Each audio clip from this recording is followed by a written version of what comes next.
அஸ்ஸலாமு அலைக்கும் வரஹ்மத்துல்லாஹி வபரகாத்துஹு. அல்ஹம்துலில்லா. இன்றைக்கான பதிவில் நோன்பு திறக்கும் போது நம்ம கேட்கக்கூடிய அனைத்து துஆவையும் அல்லாஹ் மறுக்காம கபூலாக்கி தரக்கூடிய ஒரு மஹத்தான ஒரு திக்ரை தான் நம்ம பார்க்க போகிறோம். இது நோன்பாளிகளுக்கு ஒரு நற்செய்தி அப்படின்னே நான் சொல்வேன். ஏன்னா இந்த ஆயத்தை ஓதுறது அப்படிங்கிறது ரொம்ப பொருத்தமான ஒரு அமலாக இருக்கும். இன்ஷா அல்லாஹ் இந்த பதிவை கேட்டதுலேருந்து நீங்கள் நோன்பு திறக்கும் போது இந்த திக்ரை ஒரே ஒரு முறை ஓதிட்டு நீங்கள் அல்லாஹ்விடத்தில் எதை கேட்டாலும் அல்லாஹ் உங்களுக்கு அதை விட அதிகமாக தருவான். ஏன்னா இந்த திக்ருக்கு அவ்வளோ ஒரு சிறப்பு இருக்குது. எனவே இந்த திக்ரை ஓதி அல்லாஹ்விடத்தில் கேட்கறதுக்கு எல்லாருமே தயாராக இருங்க. இந்த ஒரு திக்ருக்கு பின்னாடி ஒரு அழகான சம்பவம் இருக்குது. நான் உங்களுக்காக சுருக்கமாக சொல்கிறேன். ஏன்னா அப்போ தான் தெரியும் இந்த திக்ருக்கு எவ்வளோ மகத்துவம் இருக்குது அப்படின்னு. இப்போ அந்த சம்பவத்தை நம்ம பார்க்கலாம். இது நபி மூசா அலைஹிவஸல்லம் அவங்களுடைய காலத்தில் நடந்த ஒரு உண்மை சம்பவம். மூசா அலைஹிவஸல்லம் அவங்க காலத்தில் ஆசியா ரலியல்லாஹு அன்ஹா அவங்க வாழ்ந்து வந்தாங்க. அவங்க யார் அப்படின்னா நம்ம எல்லோருக்குமே தெரியும், ஃப்ரௌனுடைய மனைவி. ஆனால் இவங்க சொர்க்கத்தின் ஒரு பெண்மணி. இவங்க தான் மூசா அலைஹிவஸல்லம் அவங்கள வளர்த்தாங்க. ஒரு முறை ஃப்ரௌனுடைய வீட்டில் என்ன நடக்குது அப்படிங்கிறத நம்ம பார்க்கலாம்.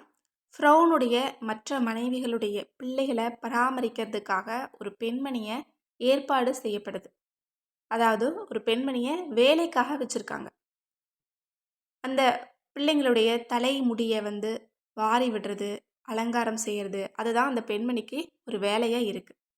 ஏன்னா ஃப்ரௌனுக்கும் ஆசியா அம்மையாருக்கும் எந்த விதமான குழந்தைகள் கிடையாது. ஏன்னா அவங்க பேருக்கு தான் மனைவி அப்படின்னு சொல்லிட்டு வாழ்ந்துட்டுருக்காங்க. ஆனால் மற்ற எந்த விதத்துலேயுமே அவங்க கணவன் மனைவியாக வாழலை. இப்படி இருக்கும்போது ஒரு நாள் என்ன நடக்குது அப்படின்னா, அந்த பிள்ளைகளுக்கு தலை வாரி விடுற அந்த ஒரு பொறுப்பில் இருக்கக்கூடிய அந்த பெண்மணி ஒரு முறை தலை சீவும் போது அந்த சீப்பு கீழே விழுது. அப்போ அந்த பெண்மணி அதை எடுத்து எல்லா புகழும் அல்லாஹ்விற்கே அல்ஹம்துலில்லா அப்படின்னு சொல்லிடுறாங்க. இதை பார்த்த அந்த பிள்ளைகளுக்கு கோபம். ஏன்னா ஃப்ரௌனுடைய குழந்தைகள் அவங்கள போல தானே இருப்பாங்க. அப்போது அந்த பிள்ளைகள், என்னுடைய தந்தையை விட நீ யாரை அழைத்தாய், யாரை புகழ்கிற நீ, நீ இப்படி செய்யலாமா அப்படின்னு கேட்டு தன்னுடைய தந்தையிடம் அதை பற்றி சொல்லிடுறாங்க. அதாவது ஃப்ரௌன் கிட்ட அந்த பெண்மணியை கூட்டிகிட்டு போயிடுறாங்க. அந்த பெண்மணிக்கு 2 குழந்தைகள் இருக்குது, கை குழந்தைகள். ஒவ்வொரு குழந்தையையும் அல்லாஹாலா இவங்க கண்ணு முன்னாடியே அழிக்கிறான். அதாவது ஃப்ரௌன் என்ன பண்ணுறான் அப்படின்னா, அந்த பெண்ணும் அந்த குழந்தையும் தீயில போட்டு கொல்லணும் அப்படிங்கிற ஒரு திட்டத்தை போடுறான். அப்போது முதல்ல அந்த பெண்ணுக்கு தண்டனை கொடுக்கணும் அப்படின்னா, தன்னோட அந்த கை குழந்தைய தான் தீயில தூக்கி போடணும் அப்படின்னு சொல்லிட்டு உத்தரவு போடுறான். அந்த தீயில போட்ட பிறகும் கூட இந்த பெண் என்ன சொல்கிறான்னு பார்க்கணும் அப்படிங்கிறது தான் அவனோட ஆசை. அப்போ கூட அந்த கையில் இருக்கக்கூடிய அந்த குழந்தைய பிடுங்கிட்டு போய் தீயில போடப்படுது. அப்போ கூட அந்த பெண்மணி எல்லா புகழும் அல்லாஹ்விற்கே அப்படின்னு சொல்கிறான்.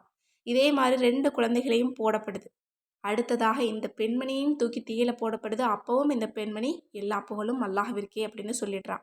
இதை பார்த்துட்டு அந்த ஆசியா அம்மையார் அவர்களுக்கு ஒரே கஷ்டம், தாங்க முடியல. அப்போ தான் இவங்க சொல்கிறாங்க, இதுவரைக்கும் நேரடியாக யாருக்கிட்டேயுமே சொன்னதில்லை, மறைமுகமாக தான் அல்லாஹை வணங்கிட்டு வந்துட்டுருக்காங்க. ஏன்னா ஃப்ரௌன் ரொம்ப கொடியவன் அப்படிங்கிறனால அவனுக்கு தெரியாமல் வணங்கிட்டு இருக்காங்க. இப்போ அந்த பெண்மணிக்கு நிகழ்ந்ததை பார்க்கும்போது இவங்களால தாங்க முடியல. அதனால் பகிரங்கமாக எல்லாரும் முன்னாடியும் சொல்கிறாங்க, நான் உறுதியாக அல்லாவை ஏற்றுக்கிறேன். அப்போது அந்த ஃப்ரௌனுடைய மற்ற குழந்தைகள் இருக்காங்க இல்லையா, அவங்கெல்லாம் கேட்குறாங்க, உனக்கு ஏதாவது நோய் வந்துருச்சா? என்னுடைய தந்தையை தான் நீ வணங்கணும், என்னுடைய தந்தையை தான் நீ ஈமான் கொள்ளணும் அப்படின்னு சொல்லி அந்த பிள்ளைகள் எல்லாமே சண்டையிடுறாங்க. இதை பார்த்த ஃப்ரௌன் தன்னோட மனைவி கிட்ட கேட்குறான், நீ என்ன சொல்கிற அப்படின்னு. அப்போது அவங்க சொல்கிறாங்க, நான் அல்லாஹுவை ஈமான் கொள்கிறேன், அதில் நான் உறுதியாகவும் இருக்கேன் அப்படின்னு சொல்லும்போது ஃப்ரௌனுக்கு கோபம். உடனே அந்த ஃப்ரௌன் பாலைவனம் போல இருக்கக்கூடிய ஒரு இடத்துல வச்சு ஆசியா அம்மையாரை கொடுமைப்படுத்துகிறான். அதாவது அந்த இடத்துல எந்த விதமான நிழலுமே கிடையாது. அந்த மாதிரியான ஒரு வெப்பத்தில் அவங்கள நிற்க வச்சு 4 மூலைகள்லையுமே அவங்கள ஒரு கம்பத்தில் ஊனி கயிறால் கட்டி போட்டு மேலிருந்து ஒரு பெரிய பாறைகளை உருட்டி விடுறதுக்காக ஃப்ரௌன் ஆணையிடுறான். அப்போ அல்லாஹ் தாலாவிடம் உதவி வருது. எப்படின்னா, மூசா அலைஹிவஸல்லம் அவங்க இதையெல்லாம் பார்த்துட்டு அல்லாஹ்விடத்தில் துவா செய்கிறாங்க, அல்லாஹ்வே இந்த சோதனையை லேசாக்கிடு அப்படின்னு. அப்போ அல்லாஹ் தாலா அவங்களுக்கு மலக்குமார்களை கொண்டு நிழலை கொடுக்குறான். மலக்குமார்களுடைய தன்னுடைய ரெக்கைகளை வச்சு அவங்களுக்கு நிழல் கொடுக்குறாங்க. இன்னும் நபி மூசா அலைஹிவஸல்லம் அவங்க செய்த துஆவின் காரணமாக அந்த பாறை உருட்டி விடப்படுது.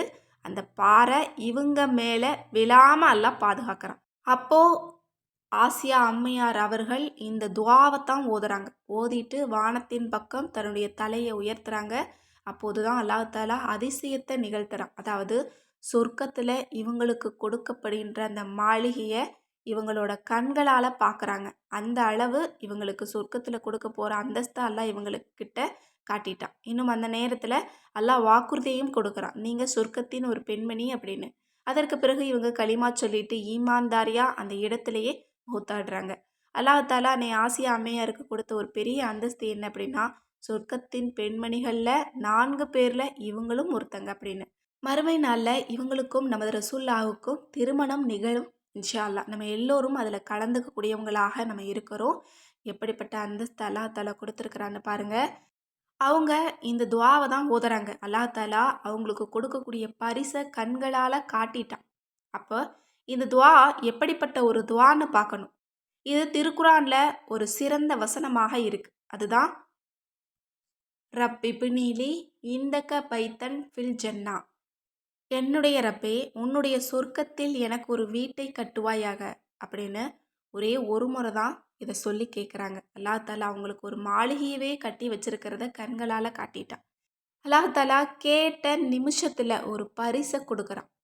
அப்படின்னா இது எந்தளவு ஒரு சிறந்த வார்த்தையாக இருக்கணும் அப்படிங்கிறத நம்ம யோசிக்கணும். ஏன்னா இதில் ரப் அப்படிங்கிற வார்த்தை இருக்குது. மிக உன்னதமான வார்த்தை. இதை சொல்லி எதை கேட்டாலும் அல்லாஹ் தந்துடுவோம். எனவே இன்ஷா அல்லாஹ் நோன்பு திறக்கக்கூடிய வேளையில் இந்த ஒரு துவாவை ஒரே ஒரு முறை மனதார ஓதிட்டு அல்லாஹ்விடத்தில் நீங்கள் கேளுங்க. நீங்கள் கோடிக்கணக்கான தேவையை கேட்டாலும் அல்லாஹ் தருவான், கோடி ரூபாயை கேட்டாலும் அல்லாஹ் தருவான். ஆனால் முழு ஈமானோடு நம்ம ஓதணும். ஏன்னா ஆசியா அம்மையார் அவங்க முழு ஈமானோடு ஓதுனாங்க. அதனால் அவங்களுக்கு அந்த தருணத்தில் எல்லாம் நிறைய சிறப்புகளை கொடுத்தான். ஏன்னா ஃப்ரௌனுடைய கையில் அவங்களுக்கு மரணம் நிகழலை. அவங்களுக்கு நிறைய உதவிகள் அந்த நேரத்தில் அல்லாஹ் கொடுத்தான் மாணவர்கள் மூலமாக. இன்னும் ஈமான சொல்லி உயிர் பிரியணும் அப்படிங்கிற அந்த தருணத்தை அல்லாஹ் ஏற்படுத்தினா இன்னும் பரிசையும் அல்லாஹ் கண்ணில் காமிச்சான். ஒன்றுக்கு பல மடங்கு சிறப்புகளை அல்லாஹ் கொடுத்தான். இன்னும் அந்த நேரத்தில் நிறைய அதிசயங்களையும் அல்லாஹ் ஏற்படுத்தினான். இது போல தான் நபிமார்கள் வாழ்க்கையிலையும் சஹாபாக்களுடைய வாழ்க்கையிலையும் கூட அல்லாஹ் நிறைய அதிசயங்களை நிகழ்த்தி காட்டியிருக்கான். நமக்கும் அல்லாஹ் நிகழ்த்துவான். ஆனால் நம்ம உறுதியான நம்பிக்கையாக இருக்கோமா அப்படிங்கிறது தான் ரொம்ப ரொம்ப முக்கியம். எனவே இன்ஷா அல்லாஹ் இந்த ஒரு துவாவை நோன்பு திறக்கக்கூடிய வேலையில் ரொம்ப நம்பிக்கையாக நீங்கள் ஓதிட்டு அல்லாஹ்விடத்தில் நீங்கள் துவா செய்யுங்க.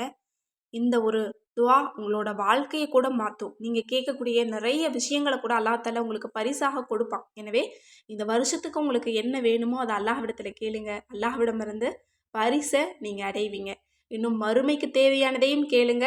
மறுமையிலையும் மிகச்சிறப்பான பரிசுகளை அடைந்து கொள்ள முடியும். எனவே இந்த திக்கரை நீங்கள் ரொம்ப நம்பிக்கையாக ஓதுங்க. இந்த ஒரு திக்கரை கேட்டதுலேருந்து உங்களுக்கு நல்ல நேரம் தொடங்கிருச்சு. நீங்கள் நல்ல அதிர்ஷ்டசாலியாக மட்டும்தான் இருக்க முடியும். ஏன்னா இது போல் நல்ல அமல்களை செய்யறதுக்கோ இதை பற்றி தெரிஞ்சுக்கிறதுக்கு கூட அல்லாஹ் வாய்ப்பு கொடுத்தா மட்டும்தான் நடக்கும். அதனால் நமக்கு வாய்ப்பு கொடுத்துருக்கான். கண்டிப்பாக இந்த துவாவை ஓதி அல்லாஹ்விடத்தில் துவா செய்ய நம்ம தயாராகணும், முந்திக்கணும். எனவே உங்களுக்கு தேவைப்பட்ட அனைத்தையுமே அல்லாஹ்விடம் கேளுங்க. அல்லாஹ் தாலா அப்படியே கபூலாக்கி தருவோம். எனவே இன்ஷா அல்லாஹ் இந்த ஒரு சிறந்த ஒரு துவாவை முடிஞ்ச அளவுக்கு நிறைய நபர்களுக்கு ஷேர் பண்ணுங்கள். மேலும் நம்ம சேனலை இது வரைக்கும் சப்ஸ்கிரைப் பண்ணாமல் பார்த்துட்டு இருந்தீங்கன்னா இப்போவே சப்ஸ்கிரைப் பண்ணி லைக் பண்ணிக்கோங்க. மேலும் ஒவ்வொரு தேவைகளுக்கும் ஏராளமான வஜீஃபாக்கள் வேணும் அப்படின்னா நம்மளோட அற்புத வஜீஃபாக்கள் கிதாபை இப்போவே ஸ்க்ரீனில் தெரியிற நம்பருக்கு வாட்ஸ்அப் மூலம் புக் பண்ணிக்கோங்க. மேலும் கேட்பது கிடைக்கும் வஜீஃபா தௌபா கிதாப் வேணும்னாலும் சரி, அல்லது 30 ஜூஸ் குரானும் தமிழில் வேணும் அப்படின்னாலும் சரி, ஸ்க்ரீனில் தெரியிற நம்பருக்கு இப்போவே வாட்ஸ்அப் மூலம் புக் பண்ணிக்கோங்க. மேலும் உங்களோட மேலான துவாவில் என்னையும் சேர்த்துக்கோங்க, எல்லா மக்களையும் சேர்த்துக்கோங்க. நானும் உங்கள் எல்லாருக்காகவும் துவா செஞ்சுட்டு தான் இருக்கேன். அல்லாஹ் தஆலா நம் எல்லோருடைய துவாவையுமே அங்கீகரிக்கட்டும். ஆமீன் என்று கூறி இந்த பதிவை நிறைவு செய்கிறேன். அஸ்ஸலாமு அலைக்கும் வரஹ்மத்துல்லாஹி வபரகாத்துஹு.